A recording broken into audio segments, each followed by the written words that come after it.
wabarakatuh. Perkenalkan, saya Yuna Fidyasuri dengan NIM 21113041123 dari kelompok C1. Pada kesempatan kali ini saya akan melakukan reporting mengenai skenario pertama yang telah dibahas pada pertemuan tutorial minggu kemarin. Untuk LO yang telah disepakati, yang pertama yaitu ada mahasiswa mampu menjelaskan mengenai penyakit tuberkulosis. Yang kedua, mahasiswa mampu menjelaskan mengenai tahap pra-analitik pemeriksaan. Yang ketiga, mahasiswa menjelaskan mengenai prinsip pemeriksaan dengan pengecatan Ziehl-Neelsen dan kultur dengan media Lowenstein-Jansen serta prosedurnya. Dan yang terakhir yaitu mahasiswa dapat menjelaskan mengenai interpretasi hasil pemeriksaan. Langsung saja, yang pertama yaitu mahasiswa mampu menjelaskan mengenai penyakit tuberkulosis. Penyakit infeksi merupakan suatu penyakit yang disebabkan karena adanya gangguan mikroba patogen pada tubuh manusia. Mycobacterium tuberculosis adalah patogen bakteri intraseluler gram positif yang menginfeksi paru-paru manusia melalui rute aerosol. Indonesia menjadi salah satu penyumbang kasus TB terbesar dalam lingkup dunia. Penyakit ini menjadi pemburu nomor 1 di antara penyakit yang menular dan penyebab mematikan ketiga terbesar setelah penyakit jantung dan penyakit pernafasan akut di Indonesia. Tuberkulosis adalah penyakit infeksi menular yang disebabkan oleh agen infeksi bakteri M. tuberculosis yang umumnya menyerang organ paru-paru pada manusia. Penyakit ini ditularkan oleh penderita BTA+ yang menyebar melalui percikan pernafasan seperti dahak yang keluar saat penderita batuk atau bersin. Bakteri yang menyebar di udara selanjutnya akan terhirup oleh orang sehat sehingga dapat menyebabkan infeksi. Tuberkulosis paling banyak menyerang usia produktif yaitu usia antara 15 hingga 49 tahun dan penderita tuberkulosis BTA positif dapat menularkan penyakit tersebut pada semua kelompok usia. Adapun tanda gejala yang sering terjadi pada penderita adalah demam yang terjadi lebih dari 1 bulan, batuk, sesak nafas terjadi ketika infiltrasi radang sampai setengah paru, nyeri dada, malaise, seperti anoreksia, berat badan menurun, sakit kepala, nyeri otot, dan berkeringat di malam hari. Kemudian untuk LO yang ketiga yaitu tahap pra-analitik pemeriksaan.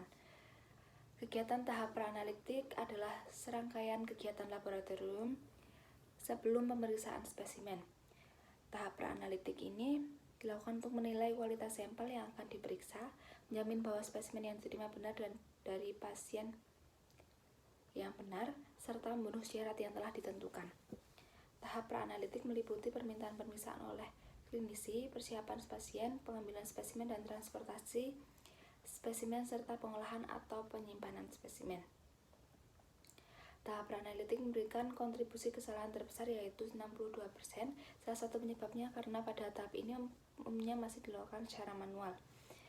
Petugas wajib memberikan penjelasan kepada pasien tentang cara mendapatkan sputum, waktu pengambilan sputum, dan lokasi pengambilan sputum. Sputum yang baik berasal dari saluran nafas bagian bawah. Pada pengambilan sputum, standarnya harus dilakukan dengan prosedur Kemenkes tahun 2012. Prosedur pengambilan sputum sebaiknya dilakukan sebelum makan. Sebelum mengeluarkan sputum, pasien disarankan berkumur dengan air bersih untuk menghindari dari kontaminasi. Apabila menggunakan gigi palsu, dilepas terlebih dahulu, kemudian pasien tarik nafas dalam 2-3 kali dan mengeluarkan sputum. Pemeriksaan dahak untuk diagnosis TB. Pasien mengumpulkan 3 spesimen yang berupa dahak sewaktu pagi sewaktu, di mana spesimen pertama dahak dikumpulkan saat pasien berkunjung pertama kali. Spesimen kedua adalah tahap setelah bangun tidur pada pagi hari kedua. Spesimen ketiga adalah dahak yang dikumpulkan pada hari kedua saat menyerahkan dahak pagi wadah yang digunakan untuk menampung sputum, biasanya wadah yang steril, terbuat dari plastik dan bertutup ulir. Spesimen yang digunakan untuk kultur Mycobacterium tuberculosis penyinaran maksimal 2 jam dalam suhu 4 derajat Celcius atau di dalam kultur. Kemudian selanjutnya prinsip dan pengeluaran pengecatan Ziehl-Neelsen dan kultur dengan media Lowenstein-Jansen. Yang pertama ada pengecatan Ziehl-Neelsen. Prinsipnya yaitu dinding bakteri yang tak tahan asam, mempunyai lapisan lilin dan lemak yang sukar ditembus oleh cat. Oleh karena itu, pengaruh fenol atau pemanasan, maka lapisan lilin dan lemak itu dapat ditembus cat basic fusin. Pada waktu pencucian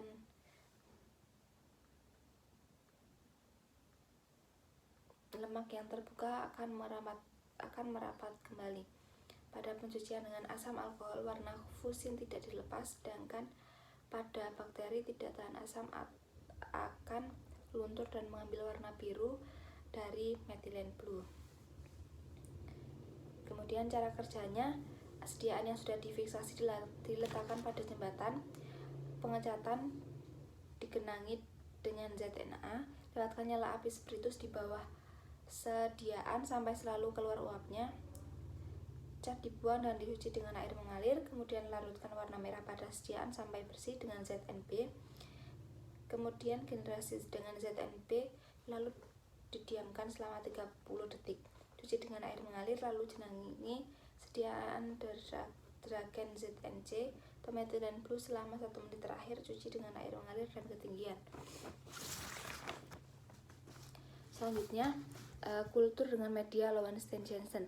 Prinsipnya, Lowenstein-Jansen yang mengandung telur dan diperkaya dengan gliserol dan asparagin serta media agar maupun cair yang diberi serum atau albumin sapi.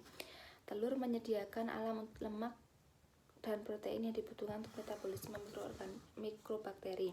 Ketika dipanaskan, albumin telur membeku sehingga memberikan permukaan yang solid untuk inokulasi.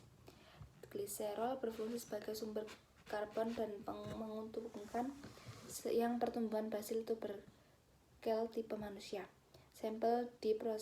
Untuk prosedurnya, sampel diproses dengan menambahkan volume sama banyak NaOH 4% dan dihomogenisasi dengan vortex selama 15 menit. Buffer fosfat ditambahkan untuk menetralisir larutan, kemudian putar 3000 rpm atau selama 15 menit dan supernatant dibuang. Dengan menggunakan inokulum 0,1 ml, sedimen diinokulasi ke dalam 2 tabung medium LC. Semua tabung kultur diinkubasi pada 37 derajat Celcius dan diamati setiap hari dari minggu pertama hingga masa inkubasi. Selanjutnya, interpretasi hasil pemeriksaan. Pembacaan hasil pemeriksaan BTA berdasarkan skala IUATLD, yaitu negatif apabila tidak ditemukan BTA pada 100 lapang pandang. Tulis jumlah BTA yang ditemukan, kemudian 1-9 BTA dalam 100 lakukan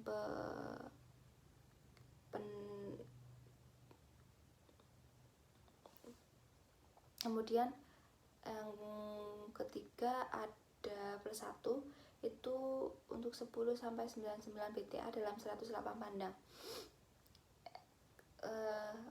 +2, 1-10 BTA dalam 1 lapang pandang.